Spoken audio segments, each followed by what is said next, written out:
for the Sage Seeking Sisters. I'm Jackie and I'm Stacy. And welcome to another episode. We have our honored guest with us, Calvin. Thank you for being here. Calvin and I work closely together, and I have the most respect and deep admiration and appreciation for the work that you do. He works with victims of violence around the city, and you're in the courtroom, you're helping, with the homicide, with the investigations, with providing some solace and comfort to the grieving families, to their children, and your background is with children in education, as a coach as well, and you're in the trenches, and so we really need you and appreciate you. What do you see as like the biggest issues that the young people, especially in some of the less advantaged communities, are dealing with today? I think some of the biggest issues probably are that communication. And we talked about it earlier. We have a population of staff and different entities who don't listen. That's the biggest issue. We'd rather tell them what they need and tell them how they're feeling rather than listen and understand. We've gone to a trauma state to some degree, which basically means it's not the behaviors, but what's wrong. We're not asking that question. That's right. Thank goodness. Yeah, the whole it's not what's wrong with you, what happened to you, like that book. Yeah. Well, how do you think adults can help young people like be better by listening, I'm sure, but just understand more of what they're going through? Because I think across the board there's a big disconnect because we didn't grow up with the same challenges. But you mentioned the trenches, and it's ironic that a lot of times you have to be in that environment to understand that environment. But I'll give you kudos in this because you're a listener. And anytime I've come into your environment and there are kids involved, they're giving you everything they have because they trust you. Because you want to understand them, you actually listen. And you give them coping skills to deal with the things that they're dealing with in the environment, which is important. Coping skills are huge. And we also talk about this again. We want to tell them that wellness is oils and things like that, but oils are part of their environment. So you have to find out what's in their environment, what's accessible in terms of wellness, and what can help them. And so is there any examples that you have that you may share with the kids or for their wellness, like what they could do? We talk about the brain being ever changing. We talk about plasticity and experiences and traumatic experiences that stay there and hinder. But we talk about new experiences and replacing those negative experiences with new experiences. So one of the things I say, I tell them all the time, is go to a museum. A lot of our kids have never been to a museum in Pittsburgh. They don't even know that we have a museum here. Go to a zoo. Take a walk in a park that you've never taken a walk in. Just replacing things and try new foods, new restaurants. Not to be a real expensive restaurant, but just try something different for a better experience. So we share all those things with them. Yeah, that's wonderful. Get to a different part of town even. Right, and they have the rad days that you can register for to experience new things like the annual home museum and things like that. So the kids are learning all these things in school, but they're on paper, they're not being experienced. That's a good point. Yeah, they have to experience it, for sure. That's the best teacher. Right, Pittsburgh is filled with a lot of isolation and segregation and those things where certain populations don't come out of their areas to experience. They only come to a mall or something like that. It's important to experience. Yeah. Well, I know just having a conversation today, one of the students was just saying how, they've seen so much violence and they've had so much loss, and they don't expect a lot for their future because of what they've gone through, understandably. But I was thinking about, vision. How do you create a vision for yourself when all you see is so much hopelessness and helplessness? I think you have kids in school for 6 hours a day, and then you have coaches. At some point, those are things that have to work into that day. I understand funding as it relates to some schools, but there are a lot of entities that are happy to donate a vacation or donate a trip to a museum. There's some entities, and I remember we had a probation program. We used to literally go into the RAD programming and see if they have free museum days, and we take 15 or 20 kids to the museum that day in bands for free. And the same thing for Point State Park. Our kids read about American history, and they read about the Point and France and those things here, but they've never touched the Point in a historical way. That's right. They'll go down and do all the wrong things around that park, but they won't go down and experience the history with somebody who understands it. Right. So we're missing it. And that's a free walk to a park. It's a free history lesson. That's right. So everything doesn't cost money. It just takes time, and the adults need to invest a little bit more in that. Yeah. And see, I didn't even know programs like that existed.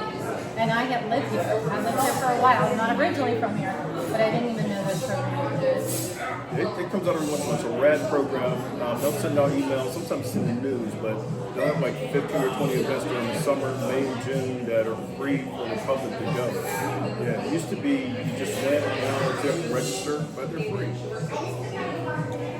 Well, and I think what's so sad too is that like you look at the like research retention in schools, and the kids start to disengage, especially boys, statistically in 4th and 5th grade, and they'll be the ones who are dropping out or who aren't fulfilling, their highest potentials. And so it is like that whole "it takes a village" is not just cliche, like it does. And what I've seen, unfortunately, on all socioeconomic ends is that what used to be in my day, there was more of like the neighbors had each other's back, the schools and the families, were partnered. That's non-existent. Everybody is defensive, everybody's blaming, everybody's not my this and not, and it's just creating a lot of unfortunate disconnection. You'll notice a change in terms of, and you just said it, it's not a race thing or a violent thing anymore. So it's a lot of socioeconomic too. Meaning we're not investing in affluent areas either as it relates to these boys. So you have the boys who have issues in these areas who aren't getting the consideration that the state raises them. That's right. And we're sticking people in that are over masculine and want them to act a particular way or just don't want to understand them at all. Again, want to tell them everything. So, again, it's just a disconnect completely of professionals who don't listen or seldom listen. Yeah, and not enough support, funding, resources. We've had those discussions with professionals, but again, it's almost like they're going to forget about a lot of things they learned in college and learn more about being human. Yes. And that's what's sad too, because now with social media and all the technology, the lack of empathy is increased. And that's a scary place to be. Right. Everything is desensitized because of the access to TikTok and social media and Facebook. Kids are younger and younger with cell phones that have access to things as far as sex and violence, and now they're highlighting gangbanging in different parts of the country. They're having podcasts on those things, and the kids are that. So we're up against, we have a fight right now. Yeah, absolutely. Well, what keeps you going? Because you, I know yourself, in your history, you've experienced a lot of loss, and you've seen a lot than the average person as far as the devastation. What keeps you hopeful or in it with your heart? Because I know you do this with love. I have more success than I have failures.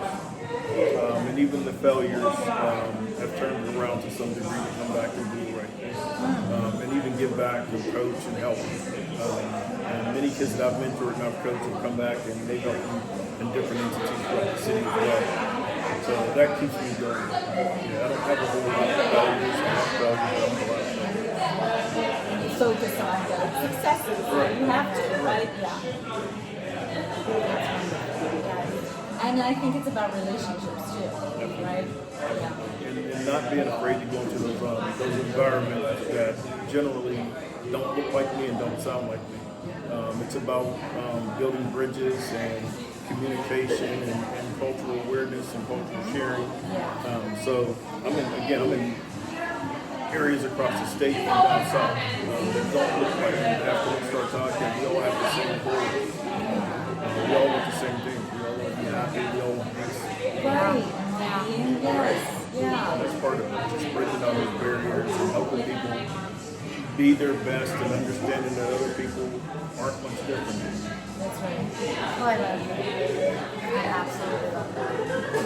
We need more. Yes. Well, what would you tell somebody who maybe is new to the area or is struggling, parenting their child or feeling disconnected in their environment, in their community? I think a lot of times we do two things. The community blames the parents when the kids are coming up short, or the behaviors are off, and then the parents are looking and begging for resources. We don't have enough open-minded people. We're very judgmental for some reason right now. Polarized. That's it. We are, and it's hurting us. Yeah. But People don't know how to have conversations. Right. everybody's either a bully or very judgmental. Yeah. Yes. Yeah. And those are the things. Yeah, those are the things we got to get past and just be more open to change and understanding, and then giving new days to our kids and to others. We don't give new days. We're apprentices. So that's the one thing I say to parents. If you go to bed mad at your child and you look up that same energy, your child will look and will be resentful of anything that you try to give them. Yes. And that's happening a lot. It's funny, I was just talking about repair, like as a parent and any relationship, that we are going to hurt one another. We are going to do things, carelessly or impatiently or, not at our best. But if we can go around and, like you said, just on a human level, say, you know what, that probably felt really awful to you, or that was probably really stressful. And that has impact because it models for them how to do it. They don't have to carry the shame, and it improves the relationship. And I also think positive reinforcement too. After you talk about that, having the positive reinforcement and telling them, like you're a good kid, whatever may have happened, like you're still a great kid, I still am very proud of you, whatever it is. Yes, That your word is. That is not happening. Right. In some of the meetings I sit in with parents and kids, some of the things that the parents say to the kids are very sad. And what we do, we have elementary groups too. I don't know if I told you this, but we have elementary groups sometimes with boys who are conflicting in the school or poor behaviors. And we ask them what trauma is, to describe trauma. And then we'll ask them something simple. Can you tell me what little Billy, your friend, the person you're getting into it with, ate last night? And they can't tell you. So we start sharing experiences of kids in their school, and it makes them more empathetic to who's in their school. And then when we follow up in a couple of days, did you do better at being kind? Did you do better at sharing? Did you do better at asking if he's okay rather than teasing because he didn't wear something the right way? And this is a lesson that you have to do for adults too, as it relates to adults and kids, or adults equally. You don't know what your coworker experienced the night before. That's right. Or even in a classroom the day before, what was said to them that might have triggered them. That's right. But we're so quick to judge each other. Yeah, and I noticed that too with my work. I was telling you I have a team that I run, so I'm managing different personalities. But my thing is, I always wanted someone to come to work, and even no matter what's going on outside of work, if their home life isn't that great, even when they get to work, as long as they're having fun and it's a positive environment for them, I think that's so much better to be there too. And find out what's going on with each person. Like if you see they're down, you can change their day for them. And that's why you're an excellent manager. Yes, you can. You are. Yeah. Just asking. Are you okay? You don't tell me what the issue is or go into detail. Just tell me if you're okay. If you need a little time or anything, I can do it. We don't do that.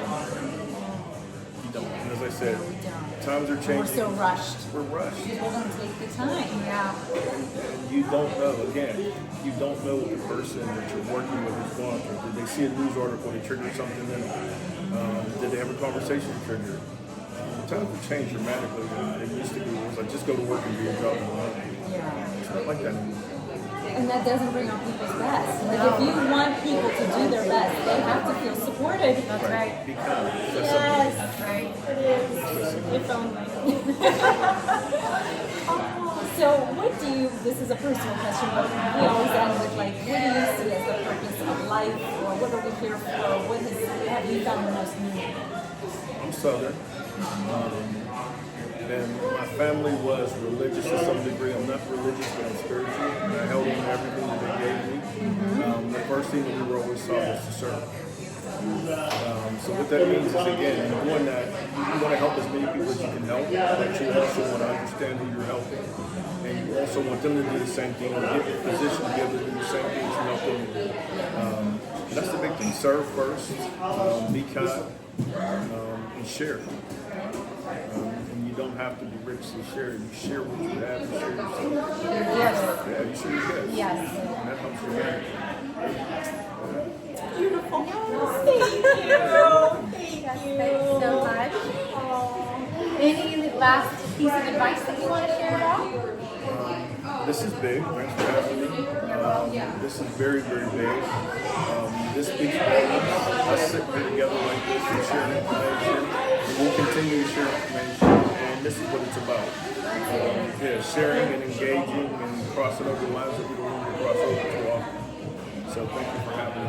Oh, thank you. Yeah, thank you for being part of this, for sure. And don't forget to like, subscribe, and share. Take care. Thank you.